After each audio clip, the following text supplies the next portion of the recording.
The dreaded C word. No, we're not talking about Bering's favorite word. We're talking about the other C word. The offensive C word. I can't even bring myself to say it. Can I just put it on the screen while I shut my eyes so that I don't have to see this terrible word? Oh, I opened my eyes too soon. I wish I had the skill to animate this avatar into running around screaming and cutting his wrists.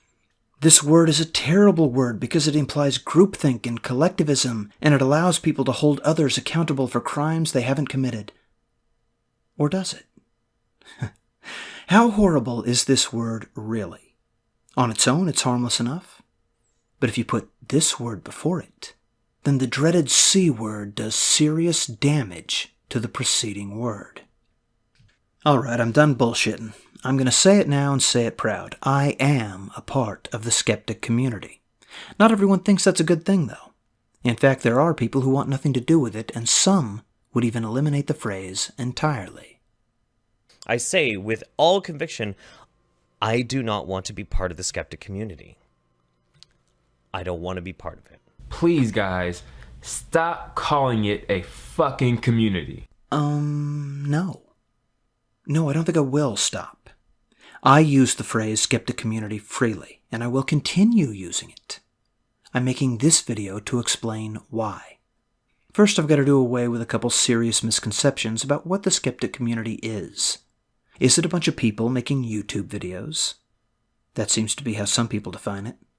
The community as a whole isn't really a community because it's just a bunch of people who do videos or commentary on different things. All in all, we're not really a community. If anything, the only community we share is the platform that we host our content on. I never understood the community to be the content creators. I believe that you can be a part of the community even if you never put a single video online. The community is not just the people who make the videos, it's everyone who comments, everyone who shares them, everyone who takes part just by watching regularly. That's the community. And I have heard other people define it similarly. There is usually the concession that the content creators, particularly the big names, are the leaders of the community. That's not accurate either, though. They are the voice of the community, not the leaders of the community. There. Now you're absolved of the burdens of leadership. You can simply speak your mind, as you're supposed to. Please do, whether I agree with your perspectives or not. You see, that's why I watch. And that's what the skeptic community is for. Now, here's another bit of semantic trouble. The skeptic community is not all skeptical people everywhere. Let's rename it. Has anyone ever called it the YouTube skeptic community? Well, yes, I've heard that plenty of times. Is it necessary to use that entire phrase to make your meaning clear?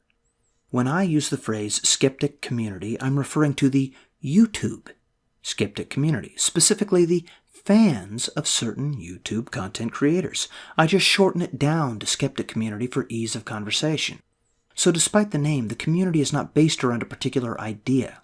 It is based around a particular group of content creators, an extensive group. I personally like to think of us more so as a genre. Okay, so the subject matter is a genre, but the people who watch the genre? That's the community. Let's take Drunken Peasants. There is a Drunken Peasants community. I ain't got no problem with it. Wait, there is a Drunken Peasants community? Why is that acceptable? It's rallied around a show. They're all people who enjoy one singular thing. They hold a wiki and they share links and make memes about it. Okay, fine. Which community do I belong part of? I'm part of the Westworld fandom community. I love Westworld. And I'm perfectly comfortable with that. Oh, I see. Now, the Westworld thing is a joke, but it's a valid point since the Drunken Peasants were included before it. Is there a Jeff Holiday community then? A community made up of fans of Jeff's material? If so, then I'm a part of it, because in spite of my disagreement with him on this issue, I think Jeff is just super cool, in spite of the facial piercings. Is there a Bering community? There's a big following that spills over to Twitter and Reddit, so yes. And I'm certainly a fan of Bering's work. Is that common, do you suppose? Is there a sizable cross-section of Jeff and Bering fans? How about Sargon of Akkad? I'm a part of that widespread Sargon community as well. There are a lot of people who are recognized as YouTube skeptics that I watch and even subscribe to, and I'm hardly unique in that regard. There's a large audience for these channels, and each individual member of that audience has their own experience with it. We all watch the skeptics we appreciate, taking what we please and leaving the rest, like a salad bar of perspectives. But a fan of a single skeptic is rarely devoted to that one single skeptic. They will almost always watch others, and we, the fans, interact with each other. And that makes us a sort of community. I think the reason that we've been behaving so much like a community lately is purely due to having a common enemy. We've all been battling the regressive left, Islam, feminism, Black Lives Matter, and with common enemies comes common interests. I disagree. That is one thing that binds the community together, but that's not really the point. The skeptic community seems to have risen originally from an atheist community. It didn't merely shift focus, as some people claim, though. The focus of that atheist community expanded. It expanded to include other, more urgent threats to people's freedoms than religion, social justice warriors, and so on. As the movement grew, it became more and more inclusive. There are liberals, conservatives, and centrists, all accepted. Some well-known atheist content creators have even expressed respect for religious values, and now there are even religious people taking part. They can interact and be a part of the discussion as much as anyone else. Why? Because we're all out to fight the same battle? No. The central value of the skeptic community is free speech. In the most basic, rudimentary sense of things, I suppose we all share common beliefs in some form of free speech. Exactly. The skeptic community serves to provide a platform for an intelligent exchange of ideas. And that guy T is a great example. Here's his channel description. Libertarian, anti-feminist, atheist, anarcho-capitalist. Anarcho-capitalist? Hey, does that ever come up in T's videos?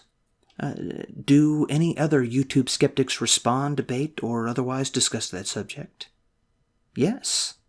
And that's as much a part of the skeptic community as the anti-social justice stuff. If you have a community that is based on ideas, then that by and large means that you have to have some means by which to police the behavior of the people inside the community. No, you don't. Is that the definition of a community? Those that follow the rules? I don't think so. Welcome, comrade. Here is your skeptic community identity card. Remember Rule 1. Do not criticize the community. All hail Skeptistan. Is that what you're afraid of? Well, you needn't worry. There is no organization of this community. And if anyone tries it, then the rest of us will laugh them off as an illegitimate attempt to limit free speech in a free speech society.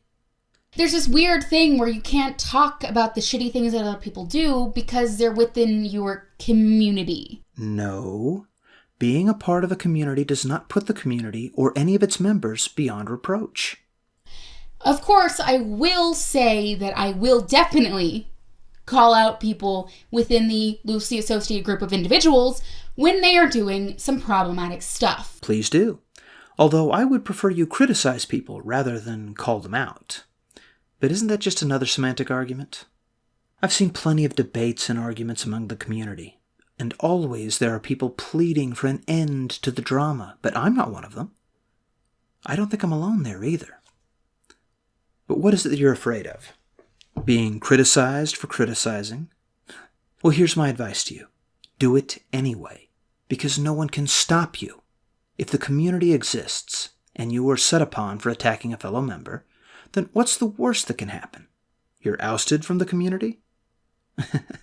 Well, then you get to be the lone wolf rebel that you want to be, still commenting and criticizing as you please, and nothing will have changed. In the meantime, before the cultural purge of the community begins, Having a name for the community helps the viewers, the audience.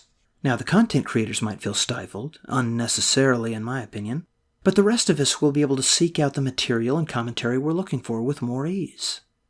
What's more, because the audience of any genre seeks out new material, new voices, the existence of a YouTube skeptic community helps smaller channels. Being a single voice in the wilderness of the internet can be hard, but if there's already an audience for your kind of material, then you can get noticed. Now, admittedly, that audience does exist with or without the title, but it can help bring attention to those who can use it. I think that new talent and expanded vision can only benefit us all. I like to think that our community, whatever you call us, rational, anti-feminist, anti-SJW people, I don't know what name, we need a t-shirt, we need a logo, I don't know, but... And I mean, everyone calls it community, you might as well accept that it is. At least it has that formation in people's minds. I don't know, I've heard it termed the skeptosphere, which, okay, fine, I think that's a perfectly reasonable name. I think we could have a better name, though. Yeah, I've got to agree with Sargon on that. We could have a better name. Now, personally, I've got more trouble with the first word, skeptic, than with the second word, community. But, for want of a better name, I'll use this one.